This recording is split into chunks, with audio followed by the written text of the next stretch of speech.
Hi everyone, in this video, we show you how to fix WhatsApp not connecting to PC or web QR code error. First of all, open up the web browser on your PC.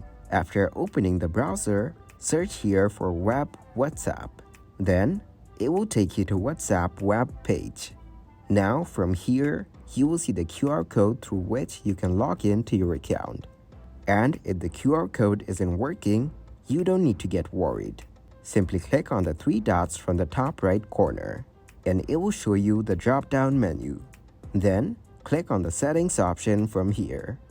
It will take you to Google Settings, and from here, choose to go to Privacy and Security. Now click on Clear Browsing Data. You can go into Advanced and Basic from here, and select the specific time range of the data you want to delete. So click to the basic data from here. After that, get back to WhatsApp web.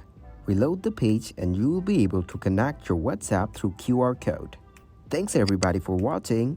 Make sure to like this video and subscribe to the channel for more tutorials. Goodbye.